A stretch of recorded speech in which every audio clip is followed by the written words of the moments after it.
네, 시작하겠습니다. 지난 시간에 에스라 느헤미야서를 봤어요. 마무리했죠. 그래서 그때 원독자들의 상황을 보면은 사실 뭐 이미 이제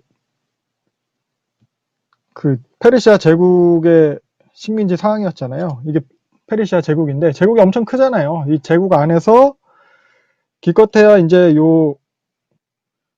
요만큼 사실 이것도 너무 커요.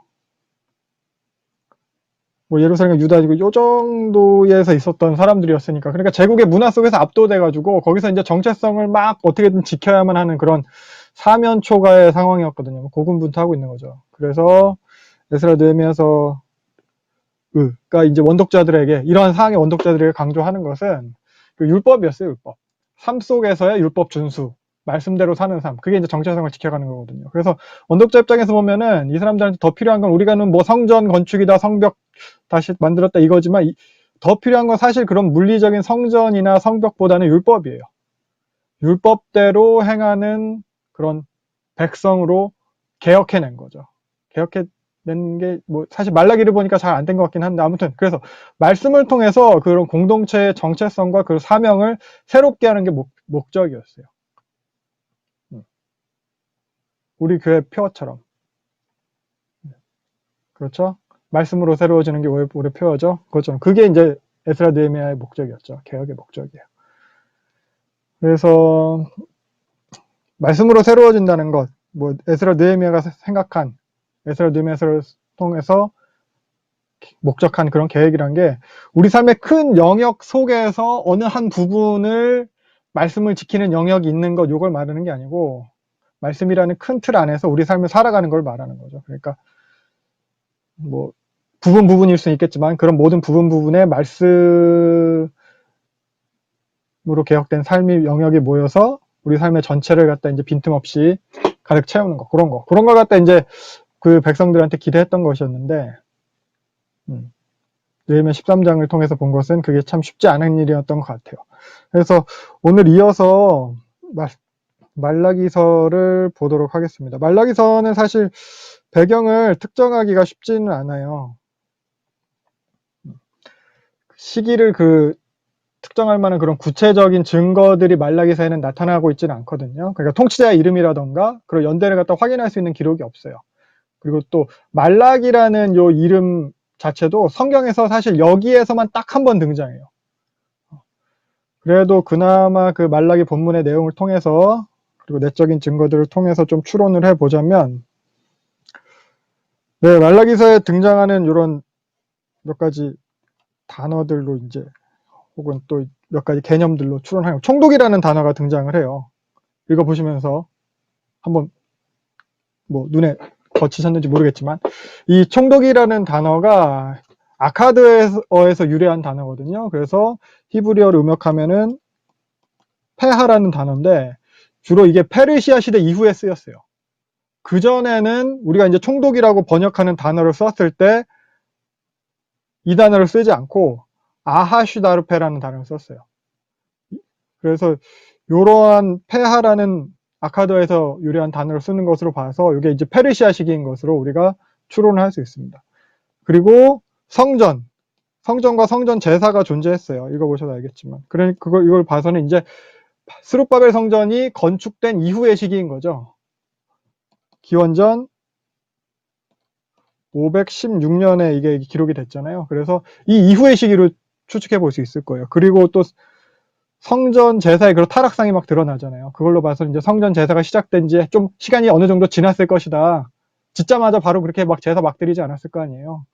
그런 걸 생각해 볼 수 있고, 그리고 말라기는 철저하게 신명기적 신학을 바탕으로 계속 이야기를 전개해 가고 있어요. 그러니까 말라기는 저자는 신명기 율법에 대해서 제대로 교육을 받은 사람이었을 거예요. 그래서 에스라가 2차 기한 이후에 그래서 모세 율법에 대해서 교육을 했잖아요. 그래서 우리가 에스라 느헤미야서 봤듯이 거기서도 주로 이제 많이 사용된 것들이 보면 신명기에 등장하는 부분인 걸 알 수 있거든요. 그래서 에스라의 교육 이후의 인물일 것이다. 이렇게 여겨져요. 그러니까 뭐 에스라가 귀환한 그 이후겠죠. 그래서 이 말라기의 저자가 그래서 레위인이었을 것이다. 이렇게 여겨지기도 하고요. 그리고 또 보면 여러 가지 죄악상이 많이 등장하는데, 특히 이제 이방인과 통혼, 그리고 성전 재물에 대한 부정, 이런 것들이 많이 나타나요. 근데 이런 게 결국 느헤미야 때의 시대상이랑 일치한다고 할 수 있어요. 느헤미야 시대도 이방인과 통혼 문제, 에스라 때도 마찬가지고, 이런 것들이 이제 많이 문제가 됐잖아요. 이런 죄악상이 느헤미야 13장에 나타난 것과 거의 유사해요. 그래서 같은 시기일 것이다. 그 이후 시기일 것이다. 그리고 또 더불어 우리가 느헤미야를 살펴본 입장에서 보면은 느헤미야의 그 성질, 성격, 성품에 대해서 어느 정도 우리가 생각해 볼 수 있을 것 같아요. 이방인과 통혼한 뭐 그래갖고 막 말을 갖다 히브리어는 못하고 아스돈 말만 하는 그 애들 보고서는 머리끄댕이 뽑고 막 그러잖아요. 그 성격으로 봐서는 이렇게 계속 타락하고 있는 꼴을 갖다 보지 못했을 것 같아요. 그래서 아마도 느헤미야가 죽은 이후의 상황이거나 아니면은 느헤미야가 총독 임기를 12년 다 마치고 잠깐 돌아갔다가 오잖아요, 페르시아에. 그 시기였을 것이다. 뭐 이렇게 주장하는 학자들도 있고 그래요. 그래서 근데 만약에 이 말라기가 느헤미야 시기에 활동을 했다면은 학개나 스가랴처럼 에스라 느헤미야서에서 언급을 했을 것 같아요. 학개나 스가랴는 에스라 느헤미야서에 언급이 나타나거든요. 그들의 동료를 인해서 성전 재건을 다시 이루었다 이렇게. 근데 요게 이런 언급이 말라기에 대해서는 전혀 나타나 있잖아요. 그래서 얘 느헤미야 이후의 시기였을 것이다 라는 것에 더 가능성이 있어 보입니다. 그리고 뭐 실제로 이 말라기 이후, 그러니까 느헤미야 이후에 신약의 세례 요한이 나타나기까지 계속 그 유대인들의 모습을 보면은 제사장과 백성들의 타락은 점점 더 심해져요. 그러니까 타락이 점점점 심해지고 있으니까 말라기 같은 선지자가 나타나는 거겠죠. 그러니까 중간사 하면서 예전에 얘기했었는데 뭐 대제사장직을 갖다 이제 매매하기 시작하고 뇌물을 줘서 사는 거죠. 그러다 보니까 레위인이 아닌 제사장까지 등장을 하게 되고 제사장이 이방인식으로 계명을 하게 되고 막 이런 일들이 일어나게 되거든요. 그래서 이런 것들을 정확히 보면은 적어도 기원전 432년 이후였을 것이다. 느헤미야가 총독 임기를 다 마치고 돌아갔던 때가 이때거든요. 페르시아에 돌아갔던 때가 이후에 다시 돌아오긴 했지만, 그러니까 적어도 이때 이후였을 것이고, 그리고 아닥사스다가 페르시아의 황제인데 느헤미야의 강력한 후원자였거든요. 이 사람이 425년에 죽어요. 그러니까 이때 이후에는 어떻게 보면 느헤미야는 힘을 못 썼을 것이고, 그리고 에스라 6장 8절에서 14절까지 보면은 다리오 왕 때부터 아닥사스다 때까지는 성전에 재물을 드리는 데 있어서 나라에서 재물을 갖다 매일매일 공급해 줄 수 있게 이야기를 하고 있거든요. 에스라 6장 8절부터 14절까지 보면. 그래서 아닥사스다 사후에는 그런 것들이 이제 많이 지켜지지 못했을 거예요. 그러다 보니까 이런 성전의 타락상도 더 나타났을 것이고, 그래서 432년 이후 혹은 425년 이후가 요 대략 말라기의 활동 시기가 아니었겠나, 이 정도로 생각해 볼 수 있고, 아무튼 어떻게 봤든 결국 구약의 제일 마지막 시기, 마지막 책이 요 말라기입니다. 그래서 요 당시에 원독자의 상황을 갖다 좀 살펴보면은, 그래서 지난 시간에 본 느헤미야랑 크게 다르지는 않을 거예요. 느헤미야 13장 그때 상황을 좀 기억해 보시면 될 것 같아요. 그게 말라기 본문 상황이랑 같아요. 그래서 간단하게 좀 더 생각을 해보면은 그 사람들이 포로기한 이후의 시기였어요. 포로기한 했어요. 그때 상황을 살펴보면은 이사야나 예레미야의 예언대로 그 페르시아의 고레스가 이제 나타나서 538년에 귀환을 했잖아요. 근데 예언자들은 영광스러운 그런 모습을 갖다 약속을 했는데 귀환이 시작됐는데 믿음으로 그래서 손해를 감수하면서 귀환을 했는데 근데 그들한테 기다린 것은 이제 영광이 아니었잖아요. 영광이 아니었고 폐허였어요. 폐허. 아무것도 남아있잖아요. 거기다 이제 생존의 위협. 이런 상태였어요. 그래서 기근과 흉년, 뭐 가난과 궁핍, 주변 나라들의 막 핍박, 이런 상태에서 겨우겨우 그 학계 스가랴 선지자의 그 동료와 다시 그 회복의 예언을 기대하면서 어렵사리 성전을 갖다 다시 건축을 한 거죠. 근데 그런 예언들이랑 전혀 상관이 없는 모습이었잖아요. 영광스러운 모습도 없고 하나님 임재도 없고 초라한 모습이고 성전마저도 빈곤한 모습이고, 물론 백성들이 선지자의 예언을 오해한 부분이 있긴 하지만 근데 그건 그렇다 쳐도 당장 요 생존의 위협은 계속 해결되지 않는 거예요. 삶을 사는데 어려움이 있는 거예요. 여전히 궁핍했고 여전히 주변 대적들을 위협하고 있고 어렵게 그냥 살아가는 페르시아의 속주 신민이었어요. 사실 이들이 기대한 건 하나님의 나라, 다윗의 왕조의 회복, 이런 거는 전혀 뭐 기미가 안 보이는 거죠. 이런 상황이 계속되고 있는 중이에요. 그러다가 제국에 바쳐야 되는 세금만 더 점점 가중되게 됐어요. 518년에 다리오 때 제국에 바쳐야 되는 세금이 그 전까지 현물이었어요. 특산물로 바쳤는데 은이나 금으로 바뀌면서 이 사람들이 더 어려움에 처하게 돼요. 조세제도가 바뀌었어요. 그러면서 기근과 흉년이 계속됩니까? 자식들을 갖다 종으로 팔아야 되는 지경까지 이르렀다고 느헤미야서에 나타나고 있어요. 그러던 중에서 에스라 느헤미야가 온 거죠. 에스라 느헤미야가 와서 다시 개혁을 하는 거잖아요. 하나님의 율법을 다시 배우게 되고 성벽까지 재건하게 되면서 다시 또 마음을 새롭게 하는 개혁을 했는데, 근데 지난 시간에도 봤듯이 그렇다고 해서 다윗의 나라가 회복되는 게 아니잖아요. 메시아가 갑자기 임하는 것도 아니고 페르시아가 망하는 것도 아니고, 물론 페르시아의 그런 관용 정책으로 인해서 그 제한된 종교적 자유는 있긴 했지만 자신들은 아까 봤듯이 그런 거대한 제국의 그냥 변방에 위치한 그냥 속주예요. 존재감이 없어요. 인구도 많아봤자 15만이에요. 그러니까 선지자들이 예언한 그런 세상의 중심으로서의 그런 시온성, 그거는 좀 창피한 얘기가 되는 거죠. 어디 가서 꺼내기, 헛웃음만 나는 얘기인 거죠. 그런 상황이에요.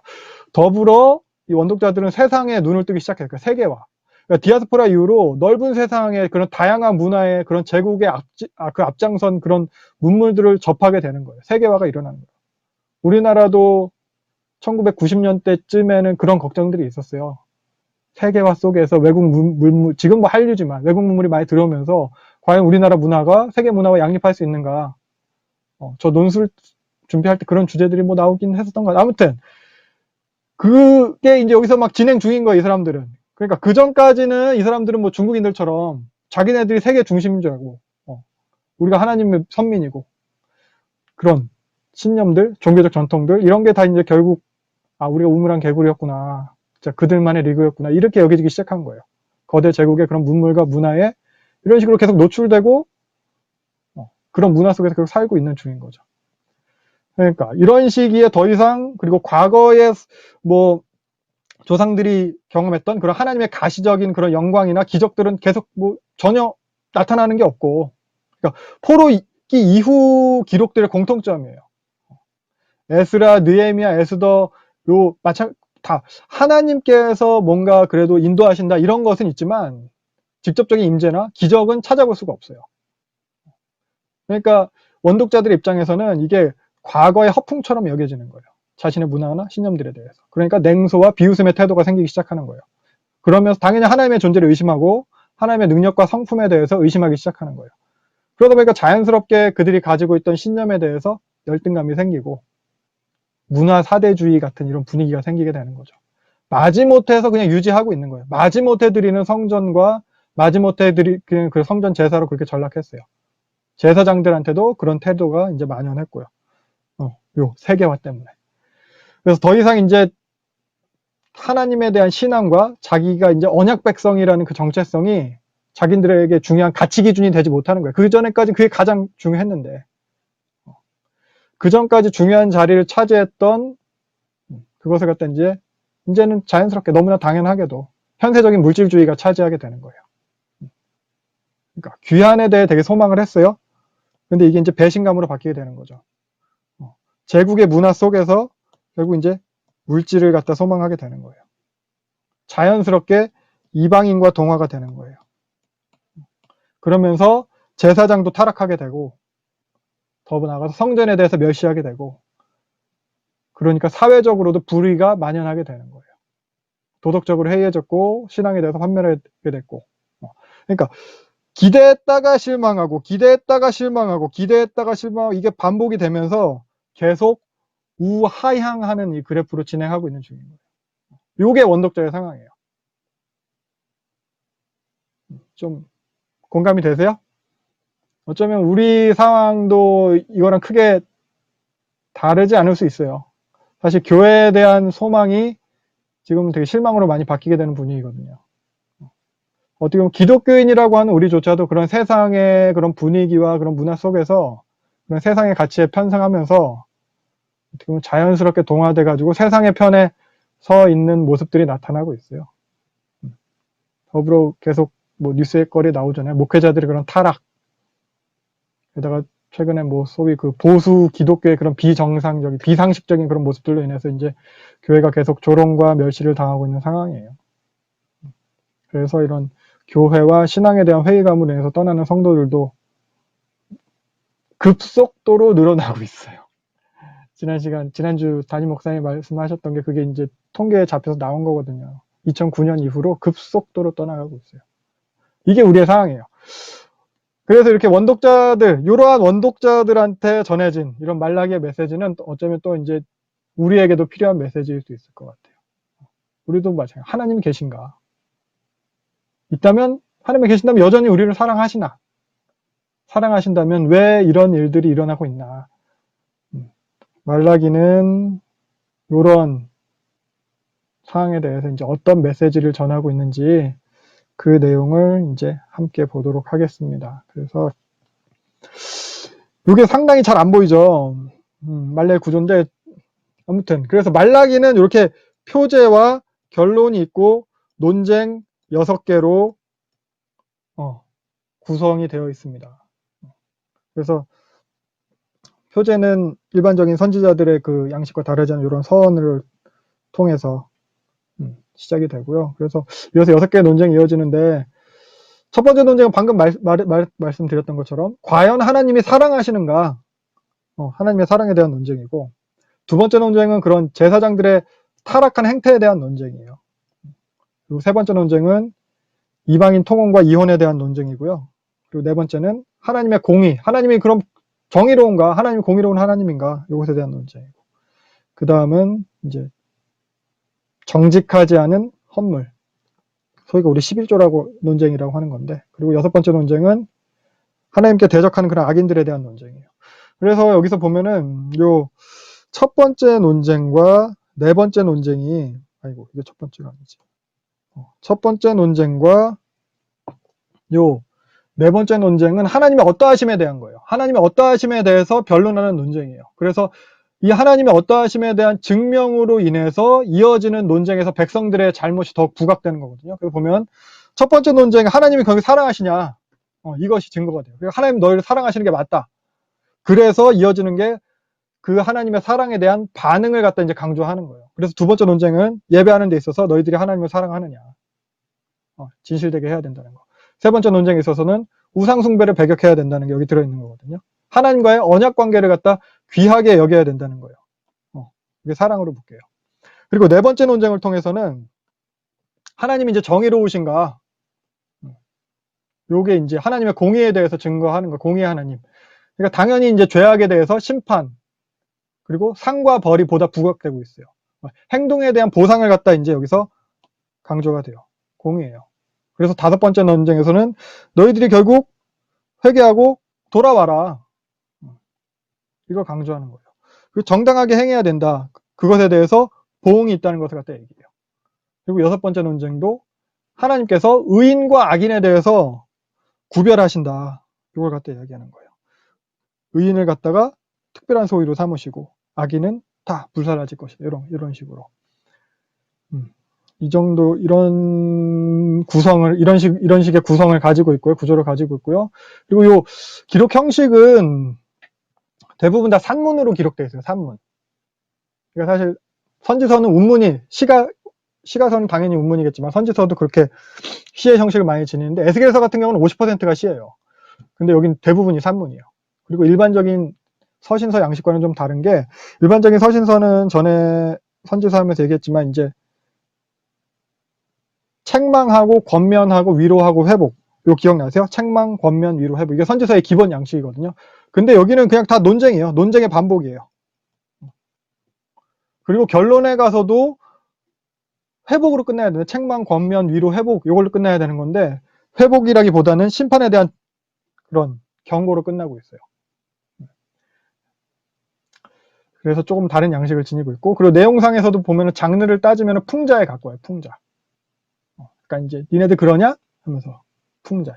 이런 풍자의 기준은 하나님의 율법이고 그런 풍자의 방법은 질문과 대답을 통한 수사법이에요. 그러니까 소크라테스의 문답법 이런 거랑 비슷할 수 있어요. 그 선지자계의 테스형이 말라기입니다.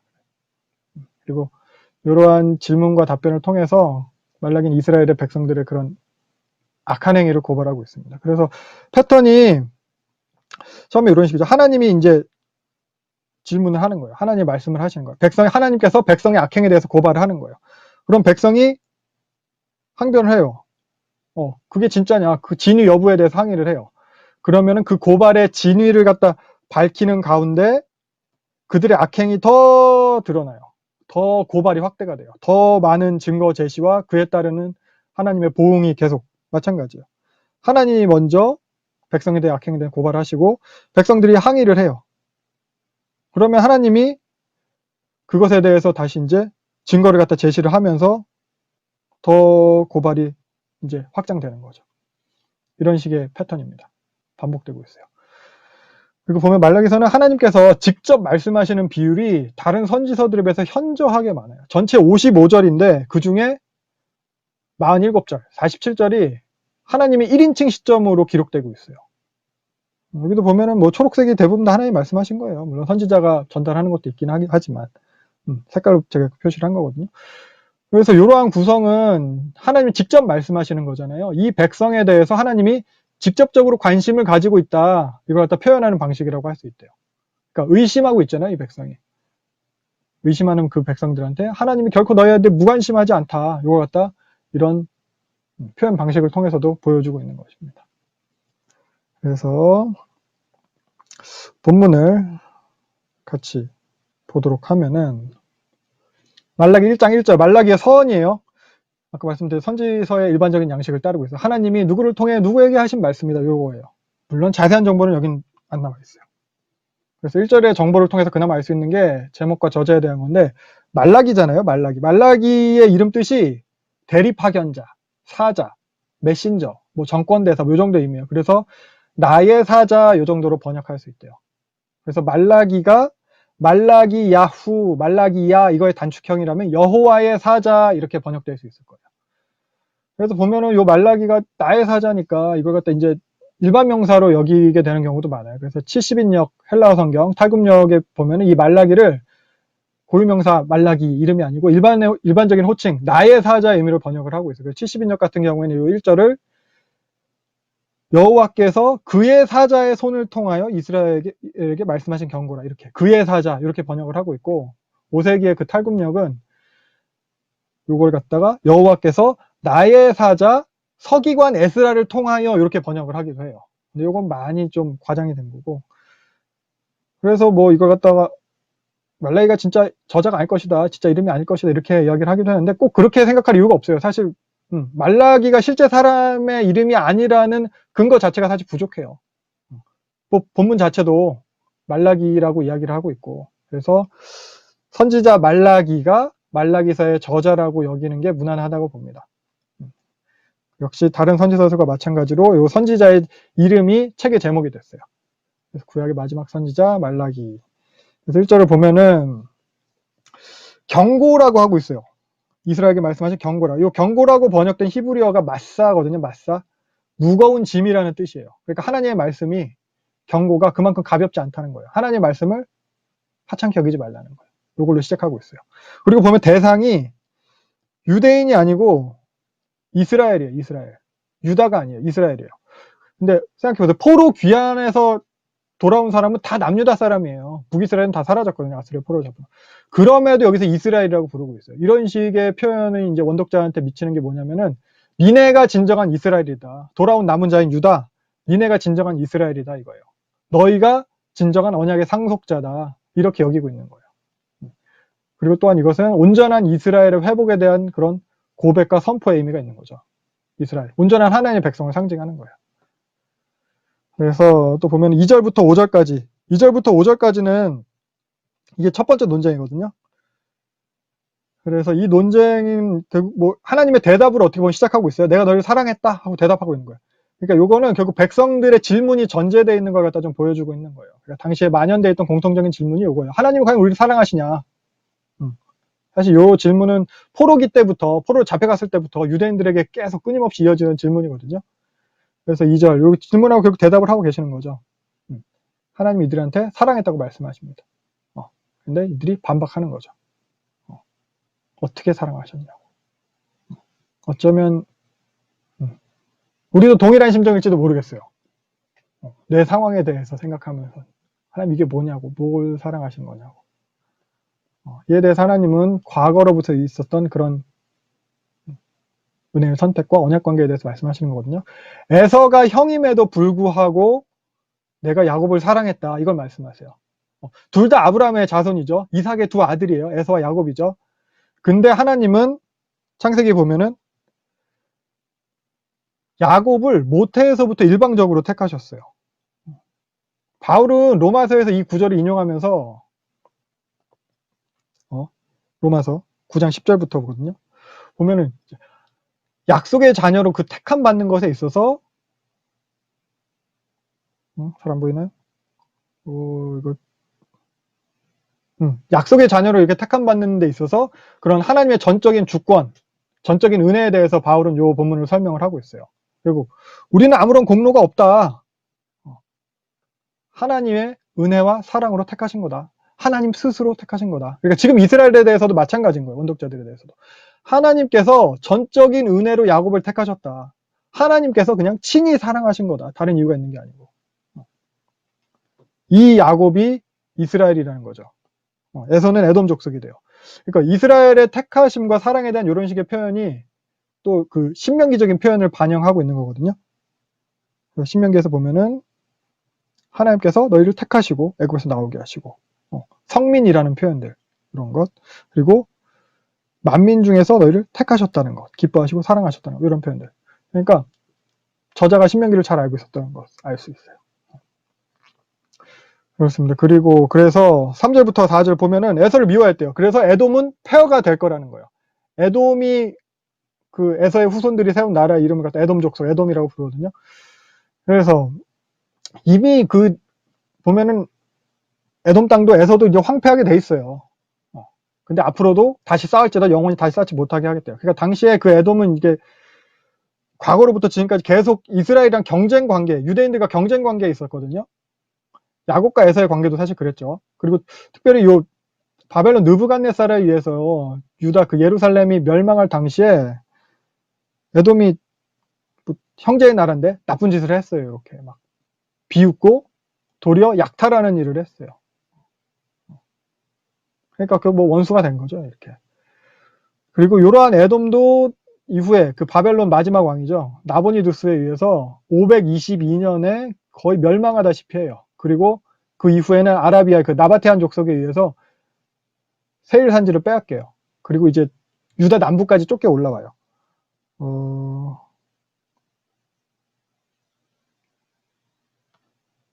지도를 보면 요게 참고적으로 그 니에미야 당시 이스라엘 영토예요. 귀환해가지고 요 정도에 살고 있는 거예요. 그리고 에돔 족속이 여기까지 올라와서 살고 있는 거예요. 좀 더 확대된 지도를 다른 지도를 통해서 보면은 이런 느낌이죠. 주변에도 계속 이제 다른 속주들이 있는 거예요. 이렇게 사마리아도 있고 특히 여기는 블레셋이죠. 그리고 이두메가 에돔이에요. 이때부터 이두메라고 불려요. 좀 더 확대된 지도를 보자면 이렇게 되겠죠. 그러니까 원래는 여기 살았어요. 요 에돔. 근데 여기를 갖다 이제 나바테안 족속한테 빼앗기고 이쪽으로 올라와서 유다 남부 네겝 사막 지역을 갖다 이제 차지하고 살게 되는 거죠. 여기서. 그래서 이두메라고 불리게 됩니다. 그래서 이후에 보면은 유다 이제 중간사 때 유다 마카비 왕조에 의해서 이두메는 이제 강제 개종당해요. 유대인들에게 흡수돼요. 강제 할례 받고 그래가지고 유대인한테 흡수되게 됩니다. 그래서 예수님 당시에 그 유대 땅을 다스리던 헤롯 있잖아요. 헤롯이 이 이두메 출신이에요. 강제 개종당한. 이걸 알아두시면 되겠고 아무튼 그러니까 하나님께서 이렇게 말라기에서 예언하셨던 것처럼 말라기서를 통해서 예언하셨던 것처럼 실제 에돔은 그렇게 해서 사라지게 되는 거예요. 그래서 4절 보면은 여기 만군의 여호와라는 표현이 나오거든요. 하나님의 능력을 강조하는 표현이에요. 전 우주의 왕이신 하나님, 뭐 이런 모든 군대의 하나님, 그런 뭐 전사적 이미지로 하나님의 능력을 강조하는 표현이라고 할 수 있겠어요. 그래서 이 말라기에는 만군의 여호와라는 표현이 24번 나와요. 비율로 따지면은 선지서 중에서 가장 많이 등장하는 거예요. 그러니까 이 당시 원독자들이 하나님의 능력에 대해서 되게 냉소적인 태도로 의심하는 백성들이었잖아요. 이 제국은 엄청 크고 우리는 이제 동네 조그만 동네, 하나님 뭐 동네 신이겠지 뭐 이런 건데, 이렇게 여기는 하나님에 대해서 말라기서는 전 우주적인 전사로서 그런 능력을 갖다 이렇게 강조하고 표현하고 있는 거예요. 너희와 언약 맺은 하나님이 이런 하나님이다. 그러면서 5절, 너희가 에돔의 멸망을 보게 될 것이고, 그래서 너희가 인정하게 될 거라는 거예요. 나는 그런 능력 없는 작은 동네 지역신이 아니라는 거, 세계 역사의 주인이라는 거, 너희가 인정하게 될 거라는 거예요. 그러니까 자신들 신앙에 대해서 그렇게 스스로 열등감에 빠져 있는 그 백성들을 깨닫게 하기 위한 표현인 거죠. 그래서 이 표현도 반복해서 등장해요. 여호와께서는 이스라엘 지역 밖에서 크시도다 하리라, 뭐 이런 식의 표현. 밑에도 보면은 해 뜨는 곳에서부터 해 지는 때까지 내 이름이 이방 민족 중에서 크게 될 것임이니라, 이런 식의 표현. 그러니까 이런 표현들이 다 마찬가지죠. 그런 세상의 힘이나 그런 세상의 문물에 의해서 압도당하고 있는 백성들에 대해서 그보다 더 큰 하나님을 소개하고 있는 거예요.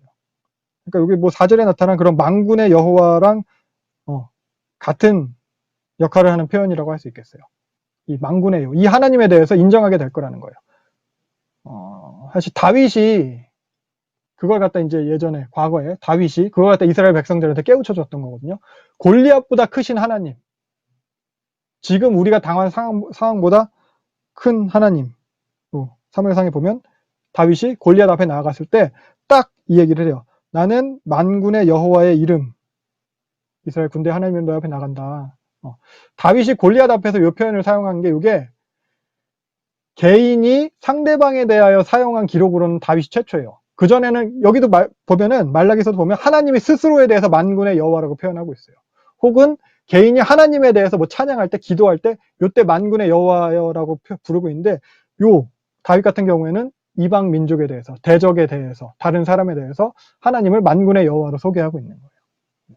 이게 요건 다윗이 최초예요. 아무튼 그래서 다윗이 결국 백성들한테 이 만군의 여호와를 깨닫게 해 주니까 백성들이 두려움에서 이스라엘 군대가 두려움에서 벗어나서 블레셋을 무찌르게 되는 거죠. 역대기에 보면 이후에 오히려 다윗이 블레셋과의 전쟁에서 지고 있을 때 부하들이 구해주는 모습이 보여요. 블레셋과 전쟁 중에 골리앗이 죽은 이후죠. 골리앗 이외에 다른 4명의 거인을 다윗 없을 때에, 다윗이 없는 중에도 이제 다윗의 군대가, 이스라엘의 군대가 물리치는 것들을 보여요. 이런 거.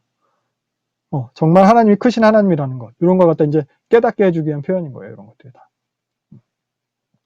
그래서 여기서 에돔의 멸망에 대해서 얘기하는데, 이 에돔을 단순히 그 에서의 자손 에돔만을 말하는 것이라기보다는 다른 모든 원수를 상징하는 것으로 보기도 합니다. 그래서 마지막 때에 모든 원수들은 그런 하나님의 진노의 심판을 피할 수 없을 거다, 이런 의미인 거죠. 그리고 6절부터는 이제 두 번째 논쟁이 시작이 되는 거거든요. 제사장의 타락과 관련된 논쟁이에요. 그래서 이러한 제사장들을 향해서 하나님을 멸시하는 제사장들이라고 여기서 부르고 있어요. 하나님 이름을 멸시하는 제사장. 그래서 6절 보면은 하나님의 공경함과 그런 멸시에 대한 질문과 대답이거든요. 하나님이 여기서 보면은 자신을 아버지라고 표현하고 있어요. 사실 출애굽 때부터 계속해서 하나님이 아버지 되셨죠. 바로한테도 이스라엘 내 장자다 보내줘라, 이런 식으로 신명기에서도 그렇고 이사야에서도 그렇고, 이러한 아버지와 자녀와의 관계예요. 그리고 더불어 이제 주인과 종의 관계를 갖다 여기서 강조하고 있어요. 근데 그에 합당하지 않은 이제 백성의 태도를 갖다 책망하는 거거든요. 내가 아버지일진데 나를 공경함이 어딨냐. 그랬더니 제사장들은 뭐라고요? 도리어 이제 우리가 어쨌기에 그러냐 이러면서 이제 되묻고 있어요. 우리가 어떻게 했습니까? 어떻게 했기에 그럽니까? 그랬더니 7절 하나님이 이제 대답하시죠. 이제 증거를 제시하시는 거예요. 하나님 변론하시는 거예요. 부정한 제물을 드리면서 하나님께 드리는 그런 제사를 하찮게 여기는 행태를 갖다 증거로 제시하는 거예요. 그러니까 그냥 보기에도 문제가 있어 보이는 이런 것들 니네 총독한테 줘봐라, 받겠냐. 요 총독이죠. 8절에 나타난 총독. 요걸 통해서 느헤미야의 기록 시기를 갖다 우리가 짐작한다고 했어요. 아무튼 그래서 니네가 이런 식으로 하니까 니네 예배 듣지도 받지도 않겠다. 10절. 그래서 차라리 성전문 닫을 자가 있으면 좋겠다. 이럴 거면 교회 문 닫아라. 그런 거예요. 이런 식의 표현들은 사실 이전에도 계속 나왔어요. 그러니까 이런 식의 책망은 포로기 이전에도 계속 받고 있었던 거예요. 이사야서에서도 보면은 니네 재물 많이 갖고 와봤자 구역질 난다. 니네 왔다 갔다 그 마당만 밟는 거다. 그런 거 하지 마라. 이런 표현들. 그리고 예레미야에서도 이런 거 다 달갑지 않다. 그런 표현들. 그리고 아모스의 구절은 유명한 구절이죠. 그래서 너희들이 드리는 이런 거 돌아보지 않겠다. 오히려 내가 원하는 것이 이거다. 정의를 불같이 공의를 마르지 않는 강같이 흐르게 하라. 이런 것들. 그래서 하나님 예배에 대해서 이들의 예배에 대해서 받지 않으신다는 거예요. 문을 닫았으면 좋겠다는 거예요.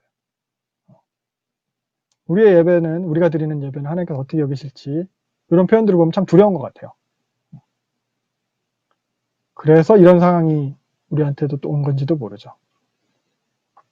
아무튼 그래서 11절부터 보면은 그래서 지금 너희가 드리는 그따위 예배가 아니더라도 내 이름이 세상 곳곳에서 높임을 받을 거다. 하나님 이렇게 말씀하시는 거예요. 이거 시편 113편 3절에 인용을 하고 있는 거거든요. 나중에 한번 찾아보시고요. 그래서 이어지는 내용도 보면은 이런 같은 내용의 반복이에요. 반복해서 이제 강조하고 있는 거예요. 니네가 마지못해서 그렇게 억지로 하찮게 드리는 예배 받지 않겠다. 그리고 그런 너희는 저주를 받을 거다. 그러나 나는 세상 모든 곳에서 이방 민족 가운데서 큰 이름으로 높임을 받을 것이다. 쭉 이렇게 이야기하고 있습니다. 그래서 결국 이게 뭐 보면 예수 그리스도 이후에 교회에 의해서 이런 말씀이 이루어져 온 거죠. 그리고 또 예수님 다시 오실 때 온전하게 완성이 될 거예요.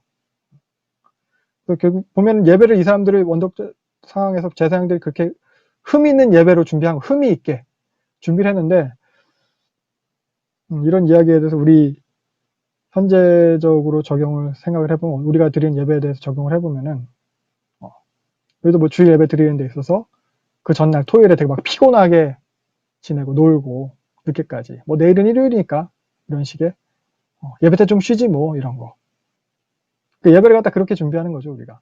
그러니까 다른 중요한 약속을 준비할 때처럼 하지 않잖아요. 중요한 면접 혹은 시험 하다못해 여행 계획이 있다고 해도 그렇게 안 할 거예요. 하나님이 여행보다도 못한 거죠. 이게 흠 있는 것으로 준비하는 거예요. 그러니까 하나님 말씀하시죠. 니네 총독을 만날 때 그렇게 해라. 하냐? 뭐 이렇게 하시는 거예요. 사실 온라인 예배를 우리가 부담감이 줄면서 그런 태도가 더 증가하게 된 것 같아요. 내가 할 거 다 하고 남는 시간에 드리는 예배. 아니면 그냥 라디오 켜놓고 나 딴 거 하고 이런 게 이제 흠 있는 것으로 드리는 게 되는 것 같아요. 그래서 이렇게 우리가 예배를 대한 우리의 마음이 어떤지 점검해 볼 필요가 있어요. 그래서 우리도 여기 보면은 이 일이 얼마나 번거로운 거 우리도 이러고 얘기하고 있을지도 몰라. 좀 귀찮다 이거. 하나님 그냥 뒷방 노인 취급하는 거예요. 이런 게. 준비된 마음으로 예배드리지도 못하고 허겁지겁 되는 대로 드리고 게다가 정작 예배 때는 딴 생각하다가 다른 것에 집중하다가 왜 이렇게 안 끝나나 이러고 이러한 행태에 대해서 하나님은 너희가 내 이름을 멸시하였다 라고 말씀하고 계십니다. 우리도 뭐 요 제사장들이랑 동일하게 이제 발뺌하고 있을지도 몰라요. 우리가 언제요? 내가요? 막 이렇게. 그래서 또 이제 하나님을 경외하고 예배를 귀하게 여길 수 있어야겠습니다. 다음 장 넘어가면은 두 번째 논쟁에서 이어지는 부분이에요. 두 번째 논쟁이 아직 끝나지 않았어요. 그래서 1절부터 9절까지는 하나님 이제 책망을 이어가는 거예요. 제사장들에 대해서 하나님이 책망하세요. 그래서 너희 제사장들아 1절 이렇게 부르고 있죠. 그래서 2절, 3절 보면은 너희의 복을 저주하겠다. 이렇게 이야기하고 있어요. 너희 자손은 수치를 당할 것이다. 이 복을 저주하겠다는 표현에 대해서 뭐 제사장들이 특별히 가지고 있던 권한, 뭐 제사장의 뭐 축복권, 뭐 민수기 이런 6장 24절, 26절 나온 요런 이게 이제 제사장들이 백성들한테 축복 기도해 주라고 하나님이 아론에게 주신 거거든요. 요런 권한 이런 걸 갖다가 이제 뭐 제사장의 복이다 이렇게 여기기도 하거든요. 그러니까 너희 복을 저주하겠다면 니네가 백성들한테 복을 비는 기도를 해봤자 안 들어주겠다 뭐 이 정도 뭐 이렇게 여기 그럴 수도 있겠지만, 근데 본문의 문맥을 통해서 보면은 요 복을 저주한다는 것, 요게 결국 요 3절의 내용을 통해서 살펴보는 게 더 자연스러운 것 같아요. 그러니까 보면은 복을 저주한다는 것이 결국 자녀들에 대한 것이라는 거죠. 자녀들에 대한 것이고, 자녀들한테 유산으로 물려줄 그런 직분의 명예 뭐 이런 것에 대한 거예요. 니네 때문에 니네 자녀들이 안 좋은 일 당할 거다, 나쁜 일 당할 거다. 이게 복에 대한 저주로 생각할 수 있을 것 같아요. 그러니까 자식 키우는 입장에서 되게 무서운 말이거든요. 나 때문에 내 자식이 이렇게 당하다. 근데 어떻게 보면 당연해요. 부모가 이런 식으로 했으니까 자식이 그대로 배우고 그대로 당하는 거예요. 그래서 여기서 보면은 절기의 희생의 똥 이런 표현이 있는데, 이게 이제 그 수치를 갖다 강조하는 표현이거든요. 그러니까 절기는 온 이스라엘이 다 모이는 그런 종교적인 잔치잖아요. 그리고 축제는 막 며칠씩 이어졌잖아요. 그 축제 이어지는 동안에 제사는 매일같이 드려졌거든요. 하루 종일 드려지게 돼요. 제사장들이 할 일이 많은 그런 바쁜 날이에요. 근데 이러한 잔치 때 제사장들의 얼굴에 똥칠을 하겠다는 거예요. 특히 그 절기의 희생의 똥, 요것은 그러니까 절기의 제물로 드려지는 그 짐승들이 엄청 많잖아요. 거기서 나온 똥이에요. 거기 그 제물에서 제거된 똥이에요. 그 양이 엄청난 거예요. 그러니까 절기의 희생의 똥을 얼굴에 바를 거다. 이게 단순히 똥을 찍어가지고 얼굴에 이렇게 발라주는 요 정도가 아니고, 얼굴을 똥통에 쳐박아 버리겠다. 뭐 이런 정도의 표현이에요. 그러니까 우리로 치자면은, 뭐, 부활절이나 성탄절이나 송구영신, 이런 특별한 예배 때, 한 번에 드리는 예배 때 인원이 다 모여가지고 많은 그런 예배 때, 예배 설교 때 한번 개망신당하고 너 버려질 거다. 이렇게 저주하는 거예요. 그거 누가 당해요? 너에게 세습받은 네 자식이. 이렇게 말하고 있는 거예요. 그래서 하나님이 이렇게까지 강하게 얘기하신 이유가 4절. 그래도 하나님은 레위와 세운 언약을 어떻게 해서든지 깨고 싶지 않으신 거예요. 이렇게까지 하는 이유가 심판하신 그 목적이 망해서 없애버리기 위함이 아니라는 거죠. 이런 징계를 통해서 깨닫고 돌아오게 하기 위함이에요. 그러면서 5절부터는 레위와 세운 언약, 그 하나님께서 말씀을 깨기 싫어하시는 이 언약의 모습에 대해서 설명하고 있습니다. 뭐예요? 하나님을 경외하는 것, 그 입에는 진리의 법이 있는 것, 불의함이 없는 것, 죄악에서 백성들을 떠나게 하는 것. 이렇게 하는 게 너희 레위인이다. 근데 보면은 다 과거형이에요. 두려워했었고, 있었고, 없었으며 하였느니라. 다 과거형이에요. 그러니까 과거에는, 처음에는 니네 조상들은 그렇게 언약을 잘 지켰는데, 근데 이제는 8절 그런 옳은 길에서 다 떠났다는 거예요. 너희가 레위 언약을 깨뜨렸다는 거예요. 그러니까 이제는 말씀도 제대로 모르고 거짓말하고 오히려 그 성도들 죄짓게 만들고 있다, 이런 거예요. 하나님을 바르게 믿지 못하게 하고 있다, 이거예요. 그래서 이런 표현 방식을 살펴보면 7절 제사장 너희가 나 만군의 여호와의 아이고 사자가 되미어들. 7절 보면 사자라는 표현이 있잖아요. 그러니까 여기서 사실 언어 유희가 사용되고 있는 거거든요. 요 사자가 결국 말락이에요. 말라크예요. 그러니까 말라기 선지자가 지금 전하고 있는 이것, 그걸 니네가 해야 돼. 니네가 말라기라는 거예요. 니네가 지금 말라기가 이렇게 하는 것처럼 전해야 하는 것 아니냐 하고 이렇게 풍자하듯이 책망하고 있는 거예요. 이렇게. 그래서 레위와 세운 나의 언약, 하나님께서 이렇게 해서 언급하고 계시는 건데, 레위 언약, 이것에 대해서 지난 시간에도 잠깐 언급을 했었어요. 요 민수기에 나왔던 요 비느하스 사건, 요 사건을 통해서 하나님께서 그들에 대해서, 하나님에 대해 열심히 있는 그들에 대해서 영원한 제사장 직분을, 그런 언약을 주신 거거든요. 생명과 평강의 언약. 그러면서 중보자적 직분에 대한 거라고 우리가 그때 얘기했었어요. 근데 이제 더 이상 그들이 이런 역할을 이제 수행하지 못하고 있는 거예요. 하나님에 대해서, 율법에 대해서 가르쳐야 되는데, 바르게 가르쳐야 되는데 도리어 율법을 거슬러서 떠나게 하고 있다는 거죠. 그래서 백성들한테 이 사람들이 바르게 가르치기보다는 백성들 눈치 보면서 타협했어요. 도리어 그러면서 백성이 율법을 버리게 도왔다는 거예요. 우리 시대에도 있어요. 듣기 좋은 설교, 성도 눈치 보면서 뭐 잘 된다, 복 준다, 그러면서 서로의 욕심만 채우는 데 그런 유익한 메시지들. 극단적으로 헌금 많이 해라, 복 받는다. 그래서 진심으로 그 하나님을 경외하고 그 하나님을 바르게 그 가르치기보다는 그렇게 결국 하나님 자신을 밥벌이 수단으로 여기고 사용하는 거잖아요. 이 당시에도 그랬다는 거예요. 어쩌면 지금도 그래서 교회가 지금 이렇게 멸시와 천대를 당하고 있는지도 모르겠어요. 그래서 9절 보면은 말씀을 잘못 가르친 그들에 대해서 하나님이 그들도 멸시당하게 하시겠다고 합니다. 그래서 9절은 시제가 완료형이에요. 앞으로 있을 일이 있잖아요. 앞으로 있을 일에 대해서 완료형을 쓰고 있어요. 이게 예언자적 완료형이라고 이렇게 칭하는 건데, 그러니까 미래에 임할 사건에 대해서 확실성을 갖다 강조하고 있는 거예요. 하나님의 말씀을 잘못 가르치는 그들에 대해서 반드시 확실한 심판이 있을 것이다. 이렇게 얘기하고 있습니다. 그래서 그럼 이제 뭐 어떻게 해야 되나, 계속 이어서 보겠지만, 다음 시간에도 보겠지만, 말라기에서도 결국 이야기하는 건 율법이에요. 말씀이에요.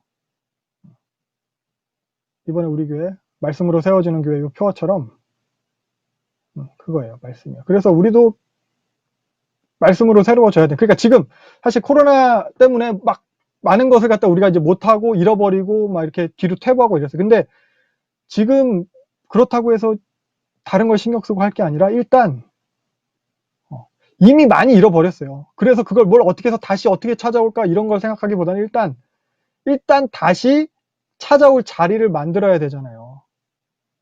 지금 같은 모습이면 잃어버린 자들이 그 나간 사람들 똑같은데 뭘 보고 오겠어요. 우리가 먼저, 그러니까 남아있는 자들이라도 먼저 새로워져야 되는 거예요. 말씀으로. 제사장과 레위인이 말라기 당시 저 모양이잖아요. 어떻게 해야 돼요? 우리는 어떻게 해야 돼요? 뭐 공부해야지 어떻게 하겠어요. 우리도 그러니까 이렇게 같이 이제 우리 서로 좀 도우면서 성경을 공부하고 또 서로 좋은 책들도 보고 그러면서 좀 바르게 배워 나가야 될 것 같아요. 그래서 좀 신앙사역도 좋은 책들 많이 읽으면 좋을 것 같아요. 사실 똑같거든요. 그 설교 때 기복주의를 가지고 설교하는 것이나 신앙서적에서 그렇게 말하는 거니까 값싼 감동이나 위로를 주는 그런 잘 읽히는 그런 신앙서적들이 있어요. 그런 거 말고 올바른 그런 신학적인 바탕으로 쓰여진 책들을 좀 봐야 돼요. 그러니까 기복주의를 바탕으로 하는 간증식의 책들이 많거든요. 그게 진리가 아니에요. 속지 말고 신학책을 보면 좋겠지만 우리가 아직 그런 수준은 안 되고 혼자 보기는 어려울 수 있고 그래서 전에 제가 계속 추천하던 그 팀 켈러 책 정도면은 우리 수준에 적당할 것 같아요. 제가 계속 원래 그 팀 켈러 책 목록을 다 쭉 뽑아가지고 이런 거 보면 좋겠다 해가지고 했었는데 다시 모임을 시작하면서 그걸 멈췄는데 나중에 책 목록은 다시 한번 올려볼게요. 기회가 되면 그런 거 좀 보시면 좋을 것 같아요. 그리고 그래서 이런 우리 모임도 그런 모임이 되면 좋겠어요. 올바른 그런 신학적 바탕으로 말씀을 바로 알고 그래서 나 자신에게 집중하는 그런 나를 위한 기복적인 신앙을 좀 넘어가지고 이제 결국 그런 물질주의로 가거든요. 집중하게 되면은 나한테 필요한 것들 따지기 시작하면 근데 그거 말고 이제는 좀 하나님의 큰 뜻과 그런 계획을 좀 생각하면서 그것에 동참하는 더 큰 가치를 추구하는 그렇게 참된 것을 바라면서 살아가는 좀 우리가 됐으면 좋겠어요. 그리고 저희도 계속 얘기하면 성도의 수준이 높아져야지 교역자들도 그런 잘못된 말씀 못 전해요. 그래서 자기들도 책 보고 공부를 해요. 성도가 신학적 수준이 높아져야 돼요. 성도가 말씀을 보는 눈이 있어야 돼요. 그러니까 이게 누굴 탓하고 막 무시하고 골탕 먹이고 이런 게 아니고 이게 그리스도의 몸된 교회를 위함이거든요. 첫 번째 논쟁이 그거였잖아요. 이스라엘에 대한 하나님의 사랑. 그리고 두 번째 논쟁은 하나님에 대한 이스라엘의 사랑. 요거거든요. 그러니까 우리가 이렇게 말씀을 공부하고 또 성경을 보고 하는 것이 두 번째 논쟁에서 못했던 것들을 우리가 하고 있는 거거든요. 부족했던 부분들을 하나님에 대해서 바르게 알고 하나님에 대해서 우리가 사랑을 표현하는 거죠. 첫 번째 논쟁에서 하나님이 먼저 주셨던 그 사랑에 대한 올바른 반응인 거예요. 먼저 받은 은혜와 사랑에 이렇게 적절하게 반응하는 우리가 되면 좋겠습니다. 네. 그래서 오늘 요 정도 하면 될 것 같거든요.